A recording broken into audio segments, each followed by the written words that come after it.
ప్రవీణ్ పగడాల గారు తెలుసు కదా, ఓకే. ఆయన మరణించిన రోజు 1 year ప్రథమ వర్ధంతి. ఓకే. అభినయ్ దర్శన్ గొంతు లేచింది ఆ రోజే.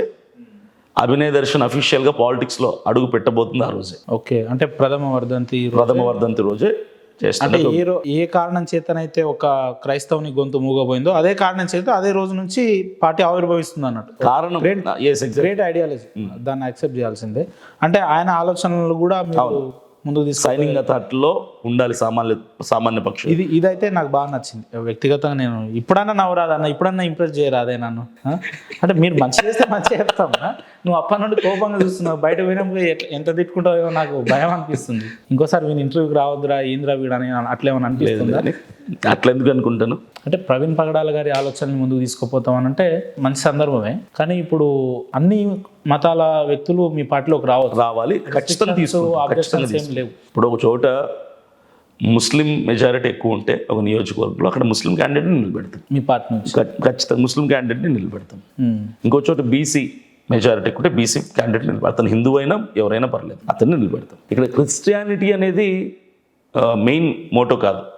సామాన్య ప్రజలు, నలిగిపోతున్న ప్రజల కోసం ఒక న్యాయవంతమైన పరిపాలన చూపించి. ఇప్పుడు మిమ్మల్ని నమ్మి మీ పార్టీలో కొంతమంది జాయిన్ అయ్యే వ్యక్తులకు వాళ్ళ నమ్మకాన్ని మీరు ఒమ్ము చేయరని గ్యారెంటీ ఏందంటున్నా. అంటే ఒక 4-5 ఏళ్ళు నడిచిన తర్వాత పార్టీ మూతపడ్డము, లేదంటే ఎవరు ఏ పార్టీలైనా అలయన్స్ తీసుకోవడము, అట్లా చేస్తే ఇక ప్రజలు మిమ్మల్ని మళ్ళీ భవిష్యత్తులో విశ్వసించారు కదా. అలా చేసే ప్రసక్తే లేదు. ప్రాణం పోయినా నేను ఇప్పుడు పెట్టబోతున్న పార్టీ కానీ, నేను తీసుకున్న నిర్ణయాలు కానీ, నా ఎజెండా కానీ మారే ప్రసక్తి లేదు. అంటే ఏదేమైనా పార్టీ పెట్టుడే, మనుషులు నిలబడి పార్టీ పెట్టుడే ఎంత అయిపోయింది. ఇక అనౌన్స్ చేయాలి. ఆల్రెడీ పర్మిషన్స్ తీసేసుకున్నాం, గ్రౌండ్ పర్మిషన్ అంతా అనౌన్స్ చేయడం ఒకటి బ్యాలెన్స్. ఏంటి పార్టీ పేరు చెప్తాను. 24th March 24th. అంటే జనం మనం, లేదంటే మనమే జనం, అట్లా ఆ రకంగానా, లేదంటే మంచి సింబాలిక్ మంచిగా ప్రజలకి ఒక నమ్మకం కలిగించేలాంటి ఒక పేరుతో వస్తుంది. ఒక భరోసా లాంటి పేరు, ఒక భరోసా ఇవ్వచ్చు. రైతు భరోసా, రైతులకు భరోసా అంటారు కదా.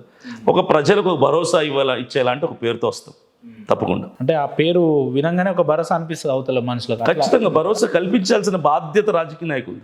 ఇప్పుడు నా పార్టీ తరపునైనా అభినయ్ దర్శన్ ఒక భరోసా ఇస్తున్నాడు. వాడు మనకు భరోసా ఇచ్చాడు. ఎందుకు జాయిన్ కావాలో మీ పార్టీలో? అసలు ఇప్పుడు టీడీపీలో ఉన్న వాళ్ళు, వైసీపీలో ఉన్న వాళ్ళు ఒకవేళ మీ పార్టీలో జాయిన్ కావాలంటే మీకున్న స్పెషాలిటీ ఏంది? ఎందుకు జాయిన్ కావాలో? ఒకటే, అవినీతి నిర్మూలన కోసం పోరాడుతున్నా, ప్రజలకు సేవ చేయడానికి నిజాయితీగా వస్తున్నా. అలాంటి భావజాలం కలిగిన వాళ్ళు ఎవరైనా రావచ్చు. మాకు అవినీతే కావాలి, అక్రమ సంపాదనే కావాలంటే నా దగ్గరకు ఎవరు రావాలి. కేపాల్ గారు పెట్టారు ప్రజాశాంతి, మీరు కూడా అట్లా హోమ్ శాంతి, డిస్కో శాంతి అట్లా ఏమైనా పెడుతుర్రా? లేదంటే మంచి పేర్లతోటి? ఏ శాంతి లేదు. నేను ఒక సెక్యులర్, ఒక న్యూట్రల్, అందరికీ కనెక్ట్ అయిపోయారు. ఇప్పుడు అభినయ్ దర్శన్ ఎప్పుడు సెక్యులర్, ఎప్పుడు కాదు కానీ ఇప్పుడు అయిపోయారు. ఎప్పుడు కాదు. నువ్వు ఇంతకుముందు సెక్యులర్, మీరు క్రిస్టియన్ కాదు. అరే సెక్యులర్ అంటే ఏంటంటే చెప్పండి. సెక్యులర్ అన్ని మతాలని, అన్ని గ్రంథాలని గౌరవించేవాడు సెక్యులర్. కానీ మీరు క్రిస్టియన్ కాదు. ఐఎమ్ క్రిస్టియన్ అబ్బా. నేను బిఫోర్ క్రిస్టియన్ ఐఎమ్ ఇండియన్, భారతీయుణ్ణి. నేను నమ్మే విశ్వాసం, సిద్ధాంతం క్రైస్తవ్యం. ఒక సందర్భంలో క్రైస్తవాన్ని ఒకవైపే చూసిరు, మేము నరికేస్తాం, కోసేస్తాం అనే పరిస్థితి నుంచి ఈ రోజు పాస్టర్ అభినయ్ దర్శన్ గారు సెక్యులర్ అని మాట్లాడారంటే నాకు కూడా నిజంగా చాలా సంతోషంగా ఉంది. సరే, అది రాజకీయ పరిస్థితుల్లో మాట్లాడిరా, అవసరం కాబట్టి మాట్లాడిరా నాకు తెలియదు. కానీ మీరు ఇట్లనే ఉండాలి, మీ మనసు ఎప్పటికీ సెక్యులరిజాన్ని యాక్సెప్ట్ చేసి అందరూ మన వాళ్ళు అనుకునే కాన్సెప్ట్లో ఉండి మీరు రాబోయే రోజుల్లో పార్టీ ఆవిర్భవించబోతున్నారు. దిగ్విజయంగా ముందుకెళ్ళాలని కోరుకుంటున్నాను. మీరేం కోరుకుంటున్నారు ఆ విషయంలో? సక్సెస్ అవ్వాలి లైఫ్లో. రానున్న రోజుల్లో జల్దీ సిగ్నేచర్ నుంచి వెళ్ళిపోవాలి. ఆల్రెడీ ఇలాంటి సిగ్నేచర్ నుంచి వెళ్ళిపోయేవారు నాకు టాక్ వచ్చింది. అంతేనా? అంటే మీరు దగ్గరుండి వెళ్ళిపోతేనే మంచిది అనుకున్నారు కానీ మరి ఎట్లా? మరి నీలాంటి ఉండాలి, నీలాంటి టాలెంటెడ్ వాళ్ళు ఉండాలి.